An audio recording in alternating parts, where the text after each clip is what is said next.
Hey guys, it's Lauren. Welcome back. Today I'm doing a review of the Covergirl Tru Naked Quad Collection. This is a part of their Summer 2020 collection, and these are all vacation-inspired quads. So they have different color schemes, like they have a pinkier one, a cool toned one, a neutral one, all kind of depending on a different like vacation aesthetic or spot, which I think is pretty cool. And I remember seeing this being announced on Trend Mood a few weeks back, and really like immediately after I saw that it was announced, I headed to my CVS, I masked up, I looked for them, and I couldn't find them. But then of course yesterday, not yesterday, 2 days ago, I was at my CVS, I was looking around for other things, and I came across the little like the end cap display of this, and they had it. So here we are. I haven't tried these obviously out very thoroughly, but I feel like I have a pretty good idea of how I feel about these quads. And the reason I was so interested is because they're very similar. Here's one of them, and they're very similar to the e.l.f. bite-size shadow quad, so I thought why not kind of compare the two, give you a rundown. I will be reviewing obviously this collection in addition to swatching it, and I'm hoping that I will be able to insert a video of me using one of the quads. The problem is I filmed it this morning to create like this exact look, and I got a message when I like finished filming it like on my camera that I've never gotten before, and it makes me really concerned that the footage might have been corrupted or erased or something. So I apologize if that does not make it in this video. I kind of just want to get this up for you guys, so if you're thinking about getting the palette, what I can tell you about it and all of that as soon as I can. So yes, but I will have multiple retailers linked down below because there are plenty of retailers that carry this collection. So depending on, because the price does vary by retailer, and I'll get into that in a second, but if you're someone like me who you're willing to pay like a higher price if say you're purchasing something from Target and you're going to be purchasing other things, that way you can get free shipping, whatever your reasoning may be, I'll have multiple retailers linked below in the description box. And please know that any link with an asterisk beside it is an affiliate link, which means if you purchase a product using that link, I can make a commission off of your purchase, but it's no extra cost to you. I just like to be upfront about that in all my videos. But with that being said, let's get into it. So the quad that we're going to focus on is the Zenning Out quad. This is kind of their neutral brown taupey quad throughout the collection, and here's what the inside of it looks like. Obviously, you get 4 different shades, and there is 1.8 grams of product is dispersed throughout the 4 different shades, and this retails anywhere from $7 to $11 depending on the retailer that you purchase it from. This is a cruelty-free brand. I did want to point that out just because CoverGirl is a little bit more newer with their cruelty-free status. I know within the past year that has been something, and it does come with a little applicator, which you guys know if you've seen my videos. I think these kind of doe foot type, what are they? Not even doe foot. Yeah, I guess they are. These type of applicators, I think they're just kind of pointless, but it's in there if you want it. If you don't have any other eyeshadow brushes, you're kind of on the go and you just want something quick and easy, I did want to point out that that's in there. So I did just swatch the 4 shades on my hand. I'll show you really quickly. It just goes from the lightest shade to the darkest shade, like so.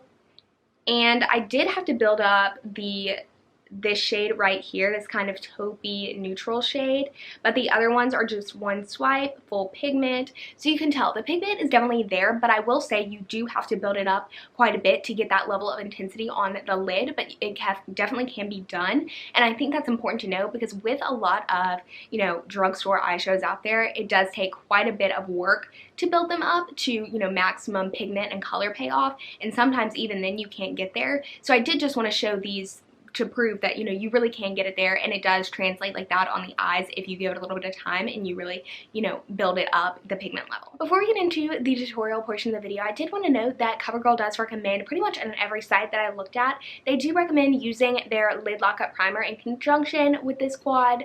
I will say, I do think primers can make a difference, so I did use one today, but I didn't feel the need to purchase that specific primer. Now, if you want to, I definitely wanted to make that clear, but I just ended up using a primer that I already had, the Too Faced Shadow Endurance. You guys, if you've been around, you know that I like that primer, but I did set it down with a white base, which unfortunately, that is one thing about this quad I don't love, and as well as the other shades that they have in these quads, they don't really, none of them have like kind of a lighter base shade, which I am okay with for the reason of if you are, if you have a deeper complexion than me, you might not want a light base, but for me, that's kind of a good component of just kind of locking my primer into place and giving a nice fresh canvas for doing my eyeshadow on. So I ended up grabbing just this single shadow from Bobbi Brown. It is the Bobbi Brown Single Shadow in Bone number 2. Here's what it looks like. Not sure if you can still get this, but I just took kind of a bigger fluffy brush and then sweeped it on over my primer to set it down before we get into it.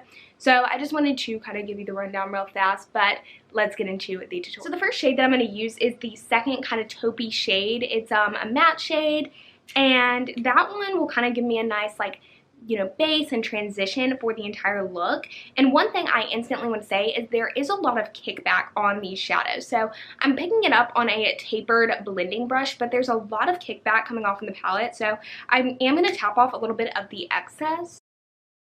And what I like about this is I'm able to really build it up to my liking. Like, I'm able to blend it in really nicely, which is something that with a lot of like drugstore eyeshadow palettes, I feel like a lot of times they're either like way too much pigment that comes off at first or absolutely none, which can be kind of irritating to just constantly have to dig your brush in there to get pigment out.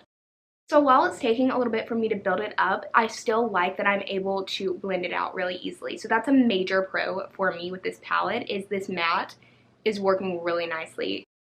So I'm going to go ahead and do the same thing on the other side, but I did want to say before I do so, I'm not sure if you can tell, but there is quite a bit of kickback coming off on like my eyelid, and there's some fallout underneath, like quite a bit. I don't think it's anything that a little bit of powder and like a sweep underneath my eyes won't do, like won't be able to get rid of, but I did want to mention that in case you're someone who has an aversion to fallout, like a major aversion. So here I have a concealer brush, and this is one I use quite a bit whenever I'm using like a lighter shade, kind of to pat down, especially ones that are, you know, shimmery and I want to have a good bit of pigment without having to really use my finger.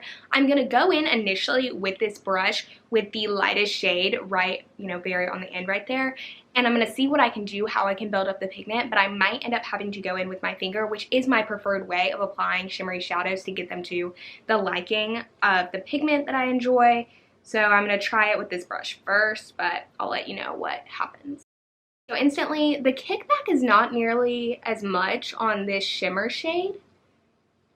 And I can see a little bit of pigment, but the intensity is definitely not there. So I'm going to try going in with my finger and see what that does. It's definitely very creamy when I picked it up on my finger. Okay, yeah, this is building up the pigment and the sheen and the shimmer a little bit more to my liking. So I would recommend, at least for this shimmer, I'll try the other one with my finger as well and see what I like better. But as of right now, the shimmer, I would, you know, recommend using with your finger. So now I'm going to do kind of a similar thing, kind of putting the, well, let me tell you which shade first. It's the third shade right there, kind of this shimmery brown shade. And this is, it looks to be a little bit more glittery in the pan than the other one. And I'm going to kind of focus this more on the like center of my lid. And I'm going to go again with that kind of concealer brush that I mentioned a second ago and see how it applies with a brush. And then if it doesn't apply very well, then I'll go in with my finger to see how that works out. This one instantly has more pigment. It has that kickback that I mentioned with the first shade that I used. And with that also comes the fallout. However, you can definitely see it and you can apply it with a brush. So that is a pro to me. But there is, I don't know if you can tell, there is quite a bit of fallout. Nothing we can't fix, I don't think, but there is some fallout. Now I'm going to go in with my finger and see how it applies. You can definitely see the glitter and get kind of more of the texture for the shade when you go in with your finger. And there is slightly more pigment, but again, I don't think it's anything drastic. So I feel like at this point, that's kind of nice that you could use your finger or a brush depending on what you like. So I don't normally do this. This isn't something I love to do, but for the sake of the video and, you know, testing out all of the shades, I am going to take that final fourth shade, that darkest shade. It's kind of like a, I don't know, it looks like a dark brown, a really, really dark brown though.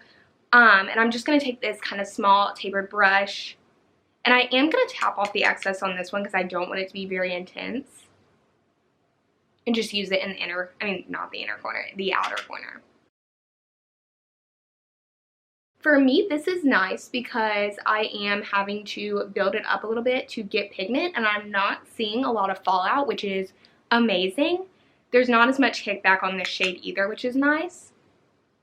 And for me, because I don't love, like I like having a lot of control over my darker shades, I like to really be able to build them up. I don't like a lot of fallout. This is really nice for me personally. But if you're someone who wants more pigment off the bat, then I don't know if this would be the best for you. Okay, I'm not mad at that at all. Let's go ahead and move in kind of to the breakdown of the pros and the cons, as well as my kind of final thoughts on this product. So I did jot down just some, pros and cons when it came to this quad, and one that I found for sure, one major pro, I'll start off with the pros, is the size of it. I mean, it really keeps it nice and compact. You get 4 shades, which you can complete definitely, as I, if you see the tutorial that I did, as I demonstrated with that, you can complete definitely a complete look with this quad. So you really don't need many more shades. I feel like at that point it would just kind of be excess. And then in addition to that, this makes it so easy for, travel. I'm someone who, going back and forth to college and things like that, I really need something that's going to be nice and compact and not take up too much space in my makeup bag. And I like that I have now a neutral quad that will, fulfill the need of that for me when I'm wanting more of a neutral look, but I don't have a billion other shades that I'm having to take with me in a much larger palette. So the compact size is really nice. In addition to that, these shades blend so well. I find that, although you do have to build them up in pigment a little bit, really the time that it took to do that is just the same that it would take to, blend the product out, and it took seconds to blend this out. I mean, really and truly, especially the matte shade in here was so easy to work with. I mean, really a dream, which is crazy because a lot of drugstore mattes, you really have to build them up, and even then they can be pretty patchy and not blend out very well. So this, I was pleasantly surprised with how well that worked. And then lastly, I like how you're able to, really choose the amount of pigment level that you're getting. So you can make it a kind of more daytime lighter look by just, using, a brush and lightly sweeping it on and not really building up the pigment too much, because if you're someone who likes kind of a lighter daytime look like myself, then I think that would be something you'd really enjoy. But then if you wanted to build it up and do something a little bit more full glam and intense, you can do that. So it's kind of a pretty versatile palette when it comes to that. And even then, when you're building it up, you're able to get more of a seamless look because of, like I mentioned, how blendable the palette is. So because these shades do have a little bit of kickback, I mean, when you dip your brush in the pan for pretty much all 4 of them, there is a little bit of kickback, some more than others. Like there are some shades when you dip your brush in there, powder, product just goes everywhere. So if you like really clean, not messy products, then that may be something that, you're not going to enjoy. But even then, I will say the kickback really does not translate when it comes to the pigment on the eyes. So you don't have to worry about tapping off your brush because you're gonna have too much product or excess product. You really, what you get off onto your brush is what you need, and then if you need more than that, you can always, dip your brush back in. But I think having too much product on your brush isn't an issue, but there is kickback, and with that being said, there is also fallout. So there is going to be a little bit of fallout, on, what is this? I can never remember what this area is called, but beneath your eyes there is going to be some fallout, especially with the darker shades. Really those 3, there's going to be some fallout. You are going to have it on your, your lashes. I would definitely put on mascara after, not before, if you're someone who does do that. You're definitely going to need to do a little bit of cleanup. However, it's so easy to clean up. I mean, really and truly, I just took my brush and was able to just, wipe it off.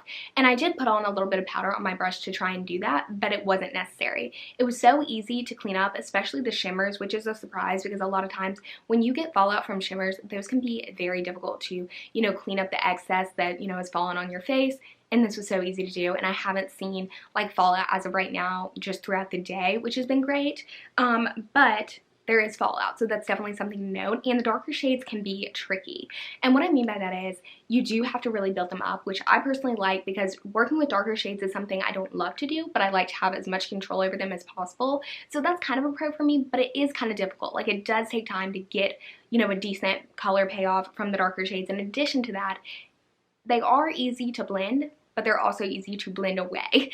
Sometimes I kind of felt like I was just sitting there and it just was gone, so I was having to add more, and that's kind of a tricky process to balance it out. So I did want to mention that, but overall the cons that I found for this palette are really nothing that major, and I ended up really enjoying this. And I think it ultimately comes down to, your preference. If you are someone who, you like having products that are a little bit more easy, a little bit easier to work with, you can really decide the level of color payoff that you're using. That's me. I like to decide how much color I'm getting from a product, and I like shades that are preferably blendable. I like blendability over, having pigment instantly. I'm willing to work for it. If the shades blend out nicely, that's a dream for me. This is so easy to use. use so quick. You know, really, I mean, it's fast. Like, if you're just looking for a quick look to throw on, I think this is like perfect. I can't speak to obviously the other shades in the quads, but this one worked out so nicely for me if you're starting out, like if you're a beginner, if you're someone who just likes something that's very easy and quick to work with, you want like a look real fast, kind of like me, or if you're someone who likes something kind of more toned down for the daytime and you're looking for just your staple everyday palette, this could really be that. This is definitely going to be a contender. It's probably going to be a product that I travel with quite a bit in the coming months. You know, going back and forth to school, I can definitely see myself using this quite a bit just because it's small and it's really easy and fast to work with. However, if you're someone who likes bold, super colorful, you're into the color payoff, you want something that you're not going to have to work to layer out the color and the pigment, this may not be for you. And I think it just ultimately comes down to that. But I did want to quickly compare it to the e.l.f. Bite Size Quad, just because I said I would, and really and truly, they're very similar. The one major difference is the shimmer. I would say the shimmer in the e.l.f. is a little bit more like intense. It's a little bit more higher end. Like, it reminds me more of like the ones that people talk about when you get like a single shadow, like the hourglass ones. Like, it's definitely more textured and you get kind of more of like an intense look, multi-dimensional. Whereas this one, it's a little bit more just traditional shimmer, which for me is okay. You know, I like glitter for sometimes, and I also like more just shimmer for sometimes. And then another kind of difference is the fallout. If you get fallout with this shades, it's a little bit more difficult to clean up than it is with the Covergirl Quad. But other than that, the mattes work incredibly similar. They're super blendable. You know, the color payoff, the fallout throughout the day being, you know, very minimal. That's kind of how I would say these are very comparable. So if you liked the e.l.f. ones, I think you would like this. If you didn't, then you probably would not like this. And again, it comes down to like, I didn't get the same color scheme, so you could always have room for multiple in your collection. Maybe that's bad for me to say, but I wouldn't get like the same color scheme in both of them, but I think you could have multiple, you know, types of color schemes in these two palettes if you liked the formula. Alright, so that about wraps up the video for today. If you're new here and you haven't already subscribed, I would love if you would do so and stick around for more beauty, makeup, just commentary, fun content. I'd really appreciate if you do so. If you would like to see more makeup reviews, I do have a few on my channel, and I will have a playlist, I believe, called reviews or makeup reviews, something like that, linked down below if you'd like to see the previous ones I've done, and give this one a thumbs up if you want to see more in the future. I'd love to hear if you've tried out these or if you're interested in trying them out, you know, letting me know your thoughts in the comments down below. I love hearing from you guys, but thank you so much for watching. I really do appreciate it, and I hope that you enjoyed or learned something in today's video. But with that being said, I hope you have a great couple of days until my next video goes live, and I will see you when it does.